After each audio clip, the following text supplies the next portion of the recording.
que atender un asunto familiar. Él está ahorita ahí engarapiñado con su familia, apachuchándose los unos a los otros. Le mandamos un gran abrazo a nuestro querido Vicente, a su hermana y a su querida madre, Doña Mina. Doña Mina, le mandamos un gran saludo y un abrazo. Bueno, y ya estamos a punto de arrancar con Cuarto Grado.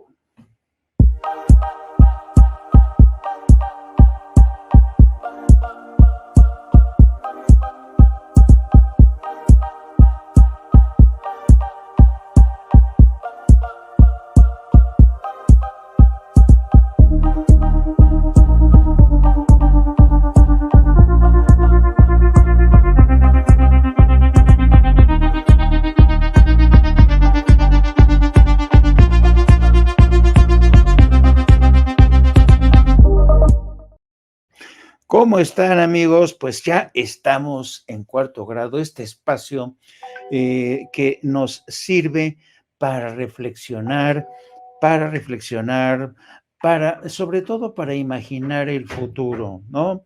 Yo creo que siempre viene bien hablar, reflexionar sobre cuáles son los grandes retos que enfrenta México como nación, las nuevas generaciones, el futuro de la izquierda, los grandes desafíos de la 4T, por ejemplo, la reforma electoral, que tenemos ahí en lisa con múltiples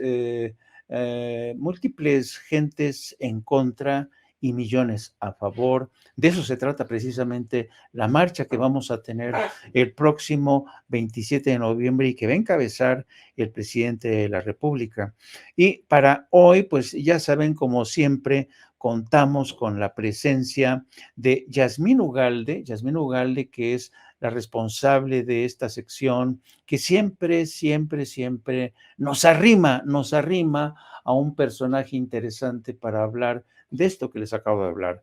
Y yo creo que este tipo de debates tienen la posibilidad de permitirnos, ya saben, asomarnos, levantarnos un poco, otear el escenario, asomarnos al futuro, a la ventana de ese futuro, como decía José Vasconcelos. Y bueno, y sin más, le quiero dar la bienvenida a Yasmín Ugalde. ¿Cómo estás, Yasmín? Hola, ¿cómo estás, Jaime? Pues muy bien, aquí muy contenta de estar una vez más en este espacio. Agradecer, por supuesto, al auditorio que nos ve, pero también a ustedes que nos abren las puertas para esto y justamente no solamente para reflexionar, debatir, confrontar hasta un poco las ideas, sino también un poco algo que dice Rafael Barajas el Fisgón, es necesario, dadas las coyunturas de nuestro país, elevar el nivel del debate, ¿no? Y eso es lo que pretendemos hacer aquí con ustedes, por supuesto, que sabemos que el debate se pone muy bien sin censura, por supuesto.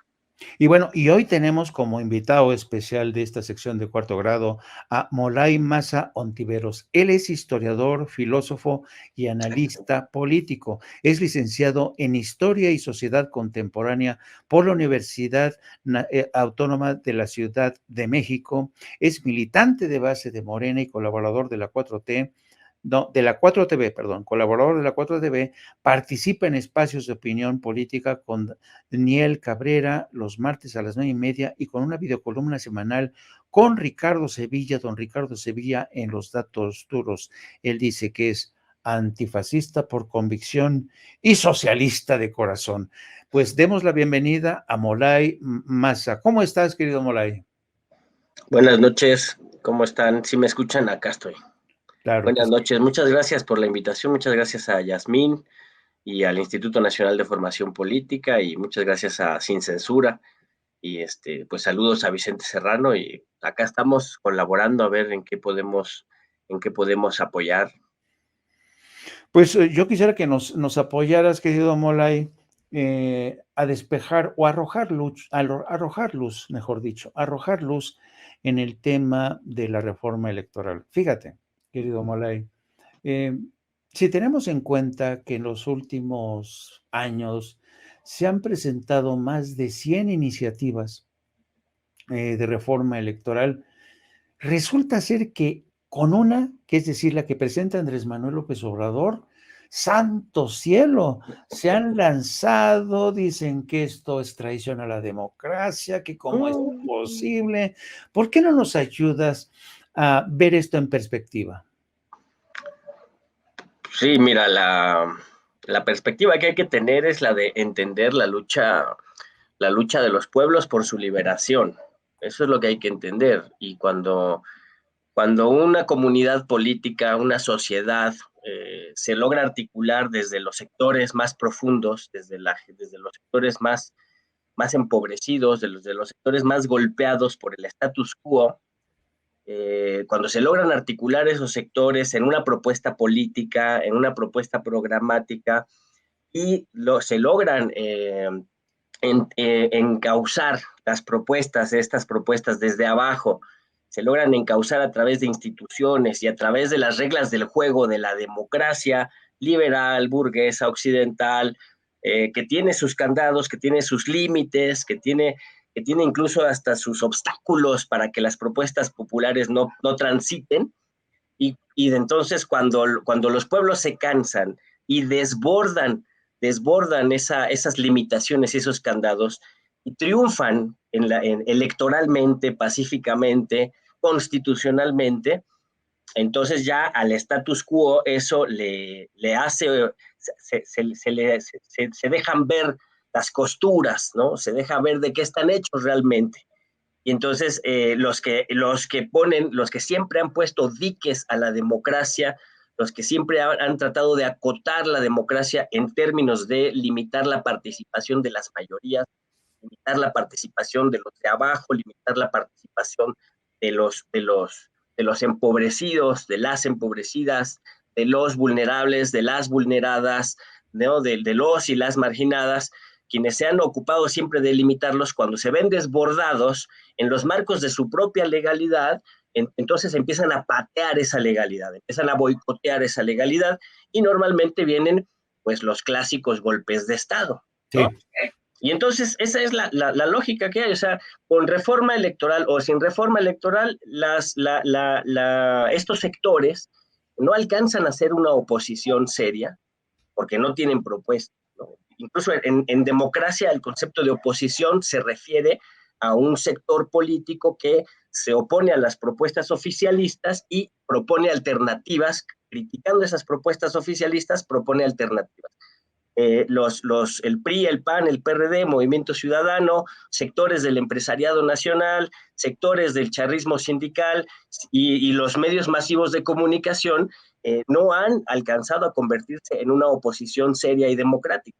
En lo que se han convertido es en una pandilla golpista que con reforma o sin reforma golpearían, patearían y intentarían de cualquier manera generar condiciones para incluso derrocar a un gobierno democráticamente electo, un gobierno constitucional, un gobierno con una legitimidad avasalladora que supera por mucho cualquiera de los rangos que cualquier gobierno de estos viejos partidos hubiera soñado, ¿no?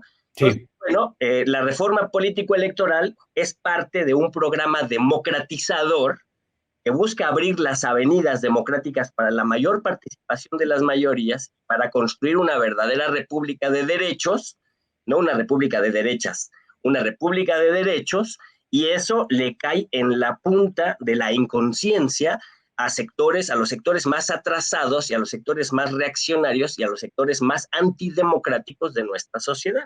Déjame seguir en tu línea de argumentación y con esta metáfora que has introducido, el tema de las costuras. Yo tengo la impresión que después de la elección de Andrés Manuel López Obrador en el 2018, nos empezamos a asomar muchos mexicanos a través de estas costuras ya rotas del Instituto Nacional Electoral, costuras rotas donde podías ver las motos Harley Davidson, las nóminas con salarios exorbitantes, con presupuestos o con fideicomisos que nadie sabía de dónde salían, privilegios por aquí, por allá, el pago a asesores, el pago de viajes, viáticos, privilegios, etcétera. Entonces, muchos mexicanos nos damos cuenta que gracias a estas elecciones, que las costuras del INE están ya rotas, están rotas por los intereses, por la codicia, por la disputa por el dinero, por los casos de corrupción, por ejemplo, el inclinar el fil de la balanza a favor de unos candidatos y en contra de otros, inclinar el fil de la balanza para decir, ustedes tienen una multa de esto y todo esto. En fin, yo creo que la inmensa mayoría de los mexicanos nos dimos cuenta a través de estas costuras rotas del INE que era necesario, es urgente su reforma. ¿Crees que es así como se ha dado, querido amigo?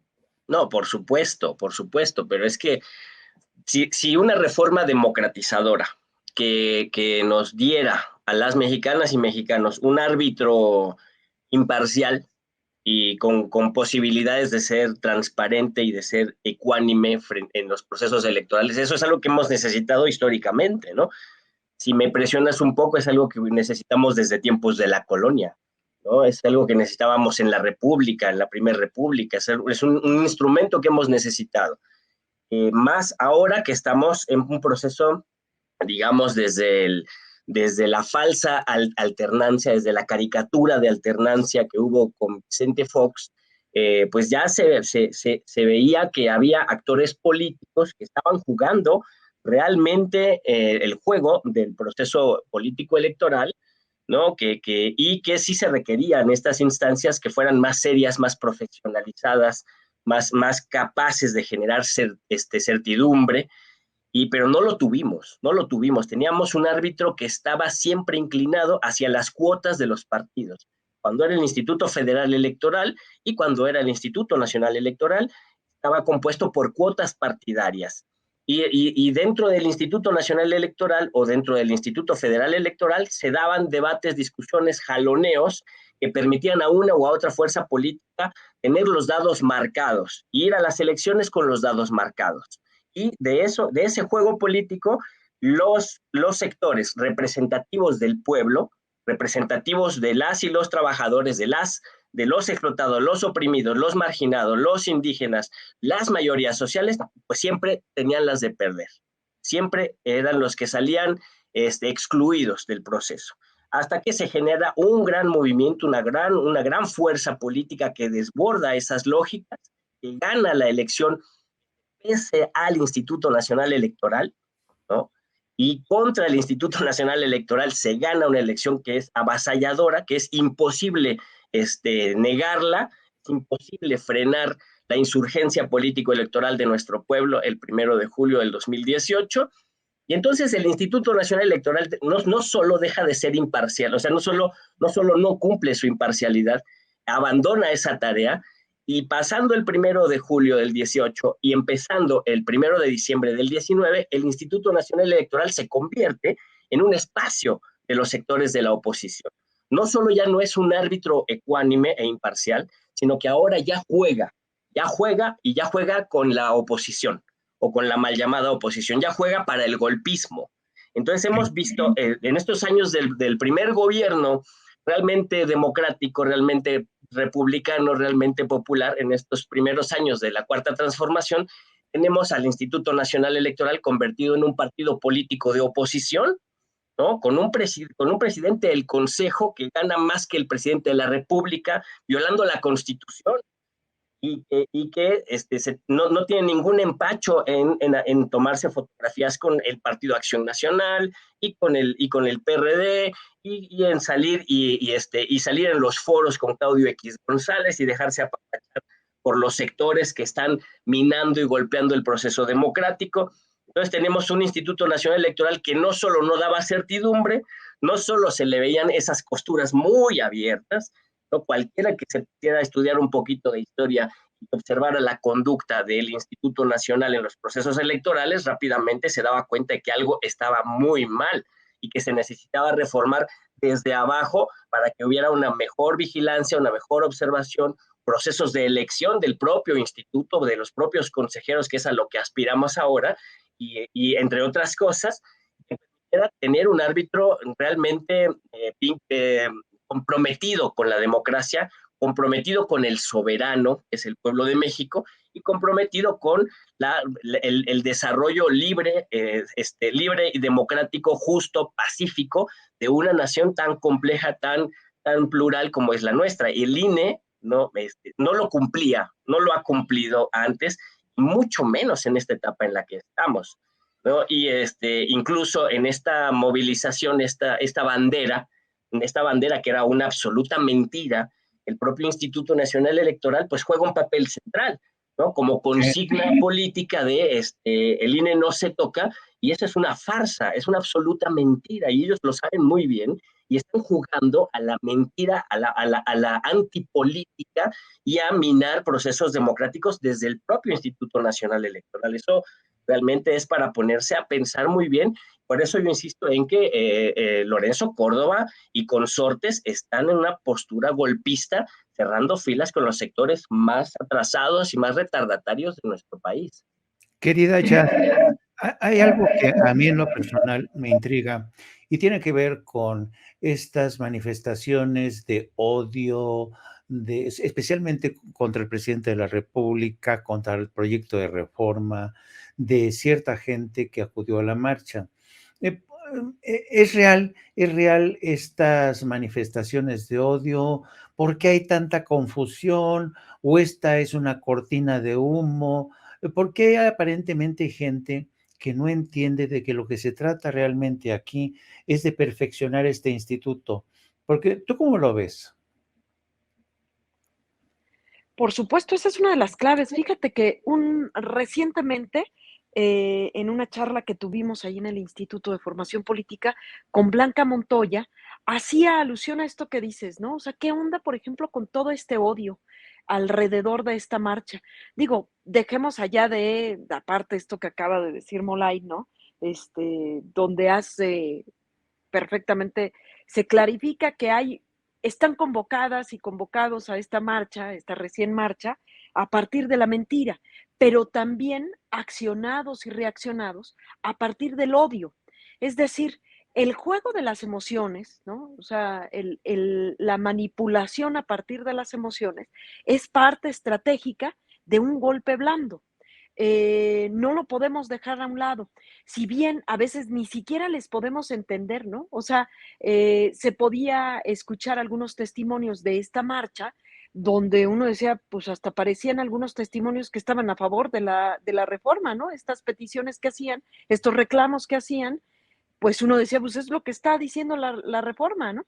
Eh, Nos permitió desnudar, ¿no? Nos permitió una cosa más que trajo la propuesta de reforma electoral, es justamente que han salido a la calle, estos personajes se han podido desenmascarar y se han podido mostrar justamente a partir de las mentiras, pero también con el manejo de las emociones y que muchas veces ni siquiera tienen que ver con el presidente, están enojados por otras cosas. Hay profundos enojos en la sociedad que son más bien derivados de estas deudas históricas de injusticia y que a veces por eso mismo no logramos entender a muchos, a muchas que están enrolados en esta oposición, por decirlo así, que también lo decía perfectamente Molay, donde uno dice, pues es que yo creo que ni a oposición llegan porque Sí.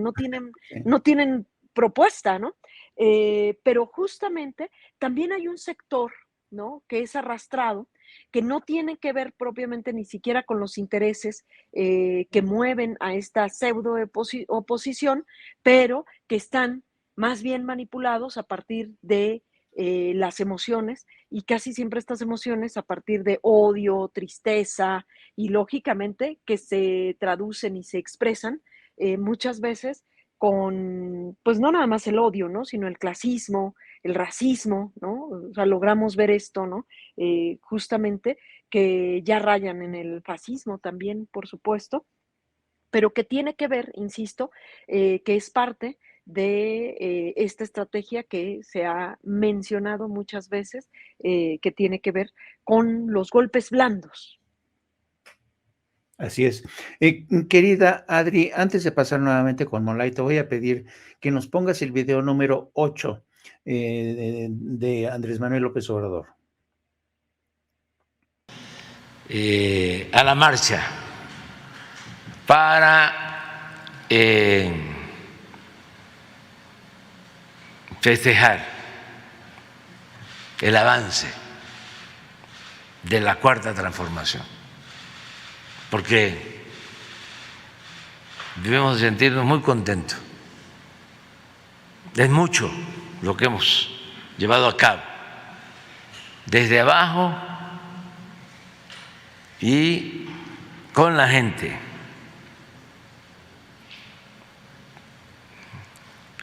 En este movimiento el protagonista principal es el pueblo, y lo que hemos logrado ha sido por la participación y el apoyo del pueblo. Como decía Juárez, con el pueblo todo, sin el pueblo nada. Entonces, a veces, por la polémica que es consustancial a la política, se olvida o se desconoce todo lo que se ha ido logrando. Entonces va a ser un informe amplio con el criterio de que breve y bueno, doblemente bueno, porque si no tardaríamos muchísimo. Tenemos realmente mucho que informar y muy bueno, todo. Nos sentimos orgullosos. Hay pendientes, pero se ha avanzado. Ya hasta parece que estamos al final de nuestro mandato y todavía nos faltan pues como 20, 21 meses. Se van a hacer todavía muchísimas más cosas, porque ya están sentadas las bases y ya nada más es consolidar lo realizado y seguir con la revolución de las conciencias, informando, orientando, concientizando, organizando a los ciudadanos. Querido Molay, quise poner este fragmento de la mañanera de esta mañana por la siguiente razón. Yo creo que, y tú eres historiador, y para el resto del auditorio, a veces a mí me preocupa sonar o demasiado pedante o demasiado académico cuando hago este tipo de preguntas, pero a veces hay que arriesgarse. Lo quise poner porque una de las preocupaciones de Andrés Manuel López Obrador es que quede registro de lo que ha sido la historia de la 4T, que nadie lance operativos en plan de golpe blando, cortinas de humo, para que la gente ahora sí que ignore esos hechos, esos eventos históricos. Y precisamente de eso te quería preguntar. Toda esta marcha que lanzaron para defender el INE, todas estas campañas mediáticas, además con bastante saturación, se han convertido en realidades alternas, en procesos ahistóricos. Y cuando digo procesos ahistóricos es lo que fluye al margen de la historia. ¿Tú crees que realmente con el paso del tiempo, con el discurrir del tiempo, la gente recordará y reconocerá lo que fue, lo que ha sido el logro, los logros de la 4T? ¿Tú crees que al final del día la narrativa de la 4T triunfará en los libros de historia o por el contrario, ganarán aquellos que dicen que Andrés Manuel López Obrador solamente nos ha conducido a algo parecido a Venezuela? ¿Tú qué opinas? Primero, yo diría que la marcha del 13 no fue para defender al INE, fue una marcha para articular el odio, como dijo Yasmín, una marcha para articular el odio, para demostrar que son capaces de engañar y de movilizar engañando, y que rearticularon fuerzas muy peligrosas para la historia de nuestro país, que son el charrismo sindical más rancio, con la maestra Elba Ester de cuerpo presente, lo peor del PRI, lo peor del PAN y lo peor del PRD, ¿no? Es decir, las burocracias partidarias putrefactas que no se habían podido articular con ese sector que ya ellos mismos habían golpeado en el sexenio de Calderón y de Peña Nieto, ahora se han podido articular en la calle y con un sector un reaccionario del empresariado mexicano, ¿no? Y para eso era la marcha del 13, no para defender al INE. El INE no les importa. Al INE lo pueden desechar cuando les deje de servir. Por otro lado, creo que el triunfo de la narrativa, el triunfo de la historia, el triunfo de la Cuarta Transformación como una memoria de nuestro pueblo que se asiente en una experiencia histórica que genere un renacer, un resurgir y una regeneración nacional, está en disputa. Creo que en este momento es una moneda echada al aire y depende de que las y los mexicanos, mexicanas y compañeros internacionalistas que también están participando en esta lucha, depende qué tanto podemos ser tenaces y articular una propuesta política, una propuesta organizativa y una propuesta de transformación profunda que vaya más allá de la experiencia del gobierno de Andrés Manuel López Obrador. Creo que eso está en disputa. En este momento el Estado mexicano, en América Latina el Estado está en disputa. Vivimos una época muy complicada en donde los estados están en disputa.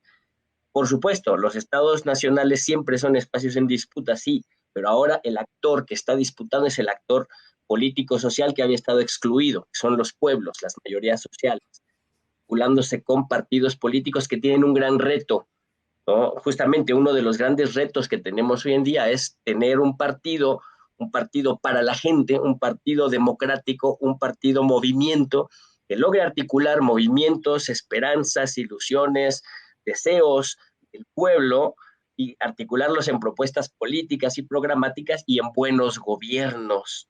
Y ese es un reto que tenemos enfrente y todas y todos los que estamos involucrados de manera directa o indirecta, todos los que queremos un país democrático, un país justo, un país en paz, estamos comprometidas a echar para adelante este proceso y a lograr que triunfe. Pero no está la historia ya escrita, no está decantada.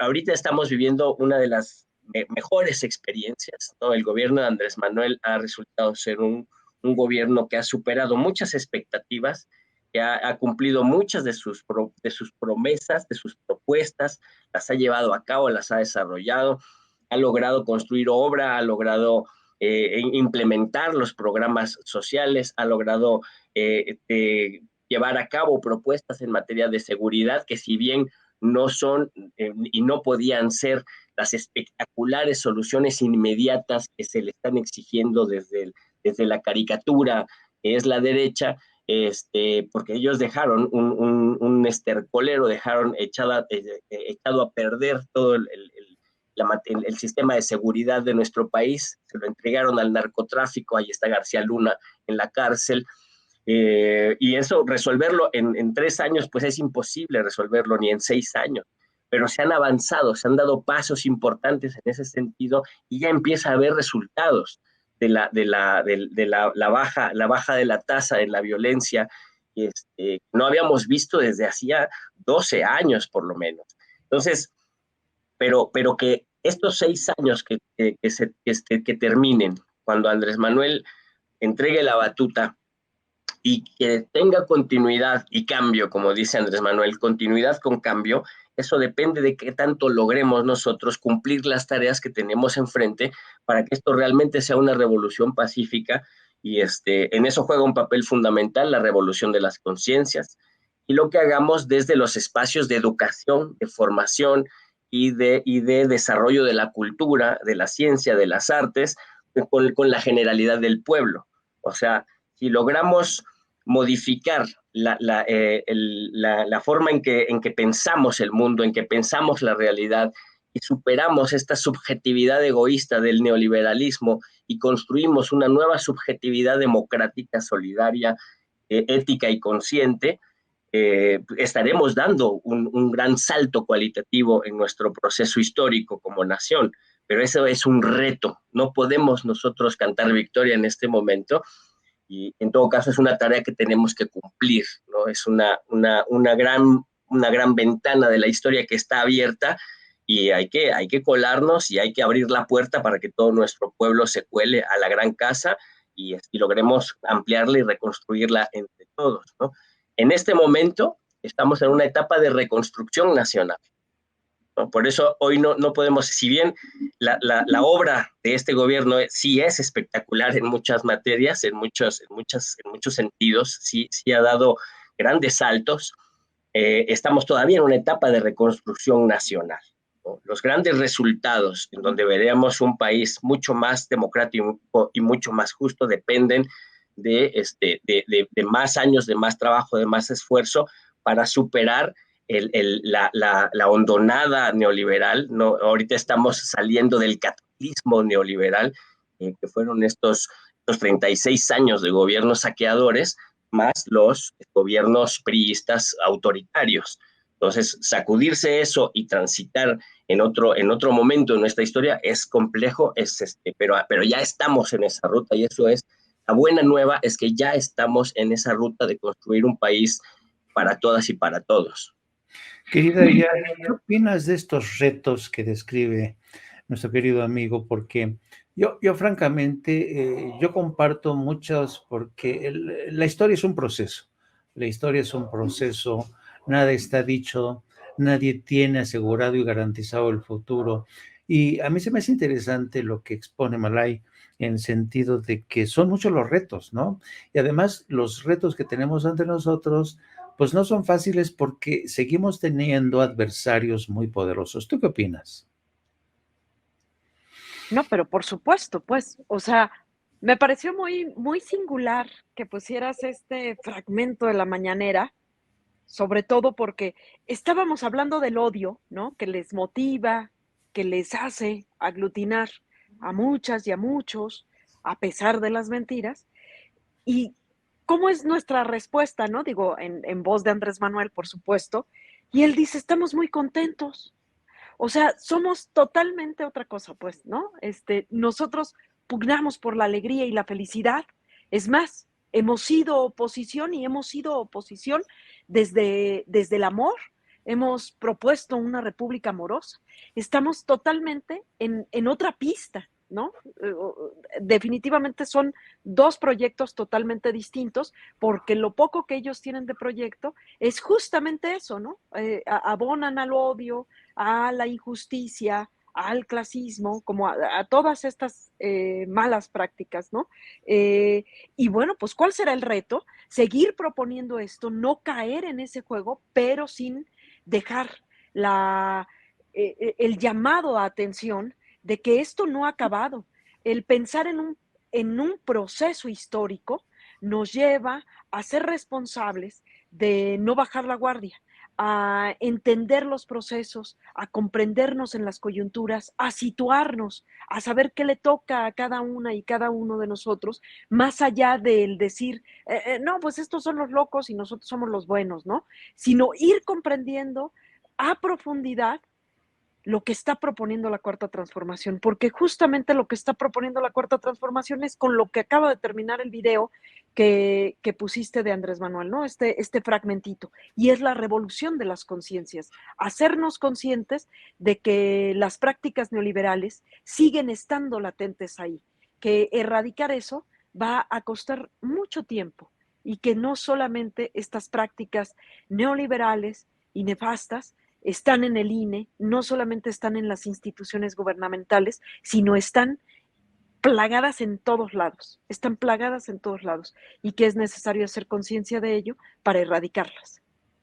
Querido Molay, yo soy periodista toda mi vida, he sido periodista, llevo casi ya más de 40 y tantos años como periodista y por tanto no puedo resistirme a hacerle la pregunta del periodista, del historiador.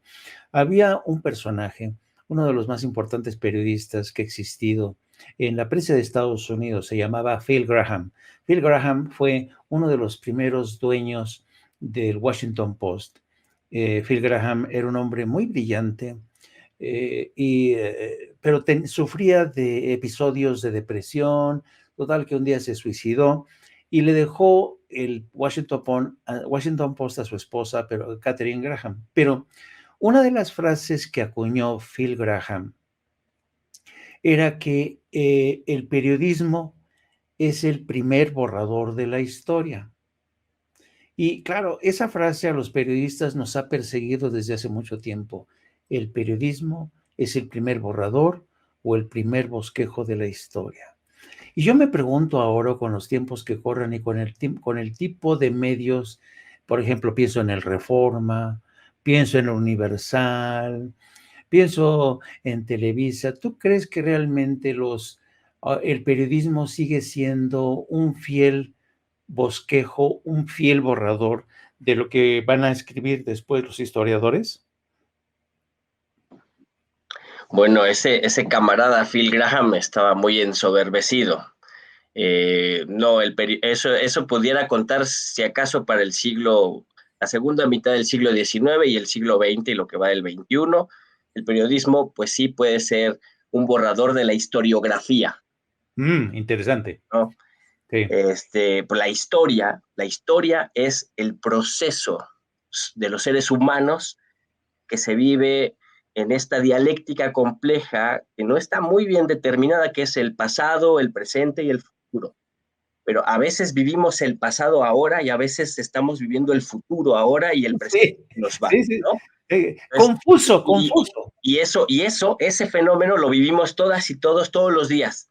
Sí. Todos los días estamos construyendo la historia. ¿Y sabes qué? Lo más interesante, las grandes hacedoras de la historia son los pueblos, las masas populares, son las que hacen la historia. El historiador, la historiadora, escribe historiografía, ¿no? Y genera narrativas. Sí. Entonces, por eso hay que disputar la historia, hay que disputar la narrativa, hay que escribir, hay que investigar, ¿no? Pero me gusta esto que acabas de decir. El pueblo es el principal protagonista de la historia. Claro, Esto me encanta.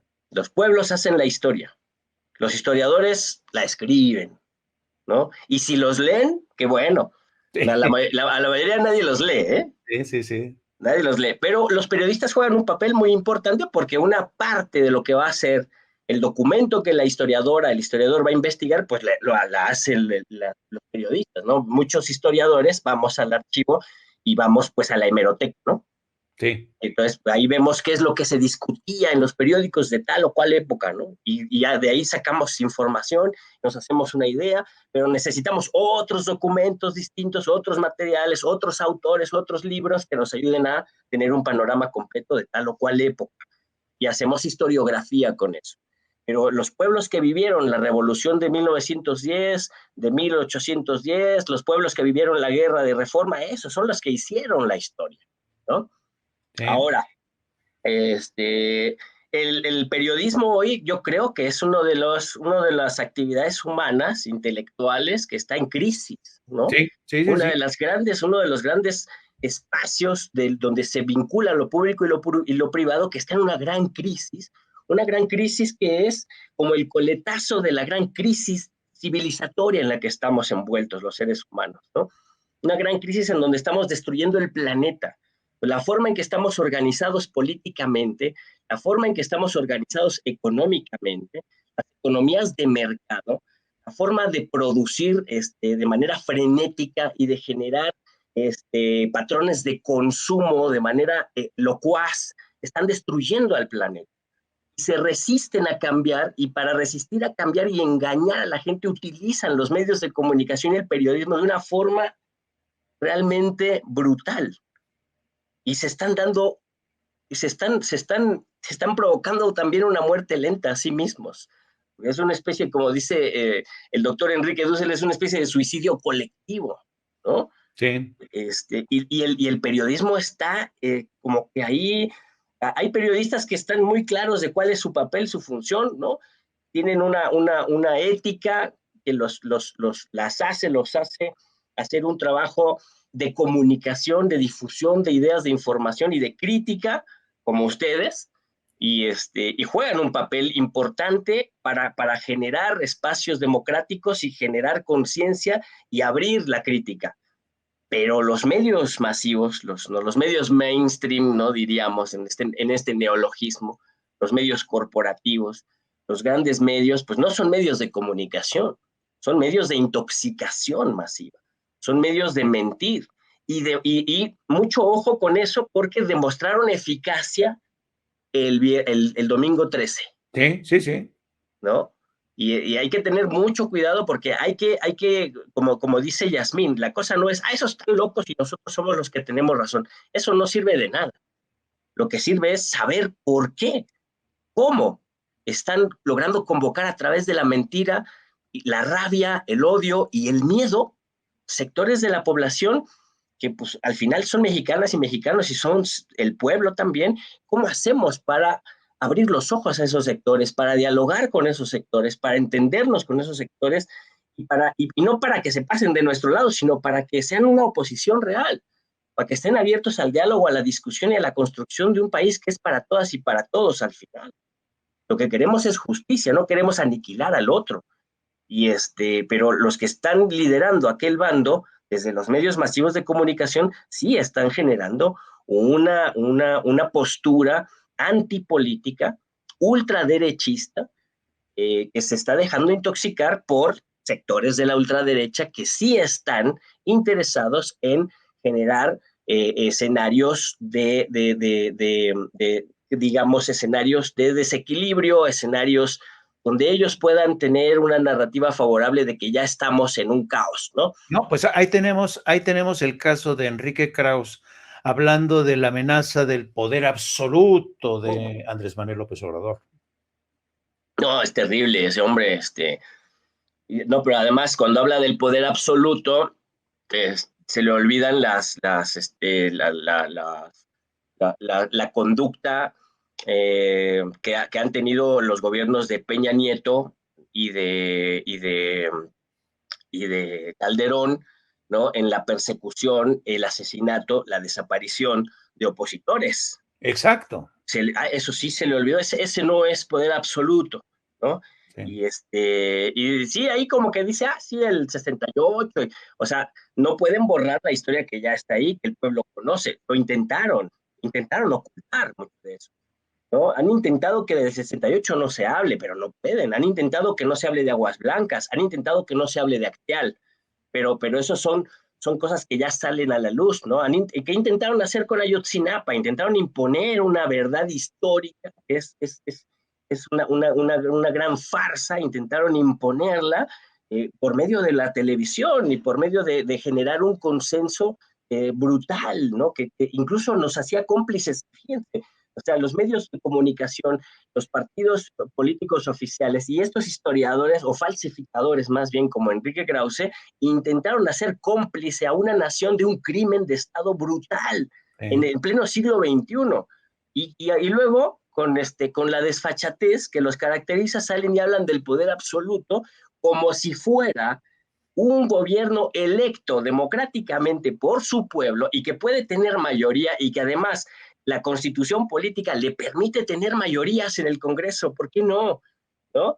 Pues sí, porque ya para ellos es el poder absoluto, que es un peligro. Entonces, más bien, lo que ellos están diciendo es: cualquier gobierno que no sea títere de los banqueros, de los empresarios de los medios y de las oligarquías es un peligro, ¿no? ¿Por qué? Pues porque la democracia es peligrosa cuando los pueblos participan en política y construyen democracias reales, que son democracias populares, democracias radicales. Pues claro, las oligarquías tiemblan, Por supuesto, y eso es desde Pericles hasta acá, no es algo del siglo XXI. Querida Jazz, ¿qué te parece Molay?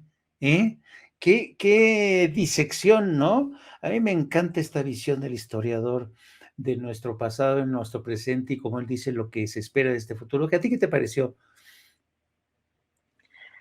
Pues digo, por algo lo invitamos.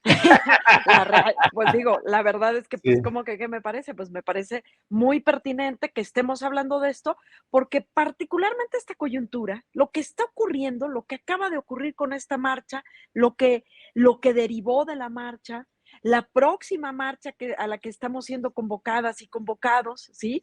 La reciente convención conservadora que Sí, sí, tuvimos sí. el día de hoy. O sea, pues estamos viviendo un momento clave que qué mejor platicarlo con alguien como Molay, ¿no? Sí, Que sí, nos sí. permite verlo desde otros matices que son menos simplistas de los buenos y los malos. Me parece súper interesante esto que plantea Molay, ¿no? Donde si bien la historia, ¿quién la hace, no? Si bien no queremos que estos que están siendo manipulados, por decirlo de alguna manera, a partir de los odios y con mentiras, si bien no queremos que se vengan a Morena, lo que sí queremos es que estén a la altura, que estén haciendo historia, pero desde las verdades, ¿no? Sí, sí, me encantó por eso esta frase, que le dedica a Kraus, el gran falsificador. Lo ensartaste, querido Moray. Pues bueno, oigan, de verdad que les agradezco, lo he gozado, he disfrutado de verdad esta plática con Molay, que no sea la última, querida Jazz, porque yo creo que es brillante Molay y desmenuza muy bien los temas y además me encanta cómo usa el recurso de la historia, porque yo creo que al igual que yo creo que la historia es como, yo lo veo como una locomotora, ¿no? Que a veces ha acelerado el tren de la historia, a veces los tiempos que corren son muy confusos, ¿no? Y por eso yo creo que siempre viene bien la intervención de un historiador para que nos aclare un poquito las cosas, porque los periodistas, Molay, tenemos esta tentación de que las cosas ocurran en chinga, porque ya la tenemos que llevar en el noticiario, ¿no? En cambio, ustedes ven la historia a otro ritmo, con otros ojos. ¿O es así o me equivoco? No, sí, sí es así, sí es así.